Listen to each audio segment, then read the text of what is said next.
Hello, I'm Andrew, and this is my Series 3 of the weekly podcasts 50 Ways to Succeed at Work. These podcasts build confidence and know-how. Consequently, they can help you achieve happiness at work. By the way, that's also the title of my book, available at Amazon and from the book's website, My Happiness at Work. Now for today's episode in Series 3. This is episode 27 in Series 3, 50 Ways to Succeed at Work. Today's episode is Stand In. You briefly become a team leader and avoid the pitfalls. It can happen at any time. Your team leader takes a break, falls ill, or goes on a training course. You are asked to assume the team leader's mantle for a set period. Taking over the lead role is an exciting prospect. It can be both exhilarating and daunting. You're thrust into the spotlight, your decisions magnified, and your leadership tested. Even temporarily stepping into a leadership role can be a complex challenge requiring a careful balance of assertiveness, sensitivity, and awareness. While it's an opportunity to shine and demonstrate your potential, it's also a minefield of potential missteps. Let's review the prospect ahead. First of all, overreach. Okay, so now you're the temporary leader. Do you fully understand the boundaries of your role? Before the team leader vanishes over the horizon, if time allows, ask to discuss this opportunity and gain further clarification of the role. You're there to maintain momentum, not to reinvent the wheel.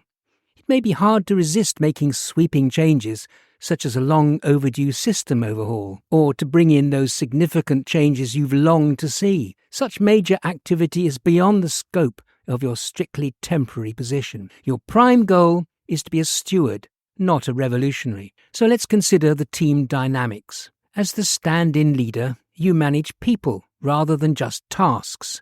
Ignoring the established team dynamics can lead to friction and disunity.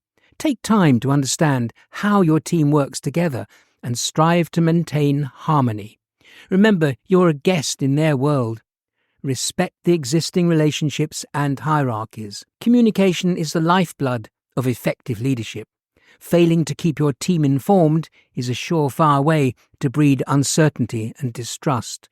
Be transparent about your actions and decisions. Make sure that everyone is on the same page.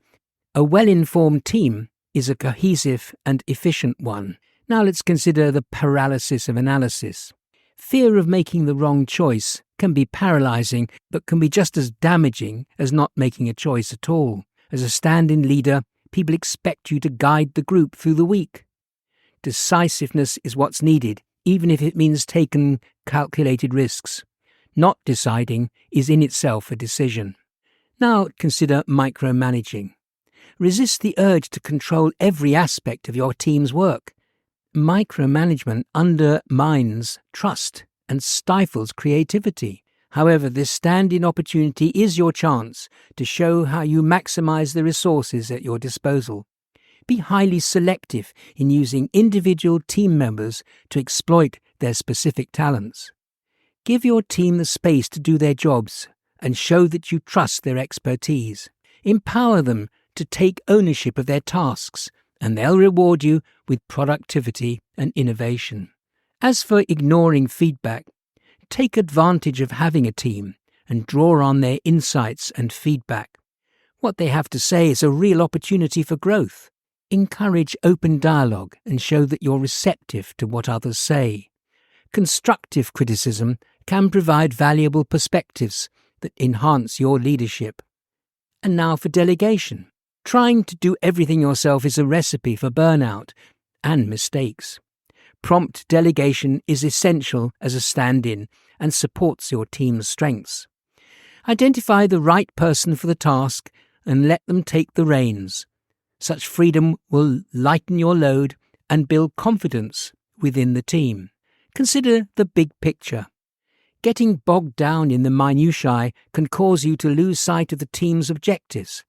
Instead, keep your eyes on the overarching goals and guide your team's efforts towards achieving them. Your team leader's vision should always align with the team's purpose. Sometimes there are temporary leader roles, and you may seek to gain some experience that way in leading.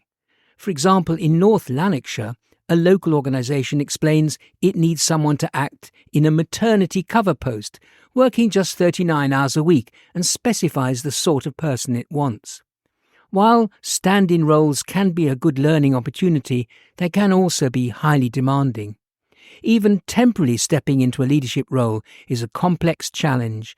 It requires a delicate balance of assertiveness, sensitivity, and awareness. By avoiding the common pitfalls, you can confidently lead your team and leave behind you a positive, lasting impression. And my final thoughts?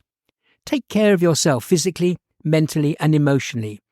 In the short period you have to lead, avoid trying to do too much. Nail down specific objectives that the team fully understands. Embrace the experience as a learning opportunity, and you'll emerge as a stand-in and a stand-out. You've been listening to an episode of Series 3 of my weekly podcast, 50 Ways to Succeed at Work. You can hear the other podcasts at the 50ways.site, that's 50.site. There are nearly 100 titles and you can search for any issue that interests you. If you have any questions, you can always drop me a line from there. Also, check out my book, Happiness at Work. It's packed with great stories, compelling advice and suggestions for tackling real issues that you can encounter at work. It's at Amazon or at the book's website, myhappinessatwork.com. There's also an audio version if you prefer listening. Join me next week for another unmissable episode in Series 3. Bye for now.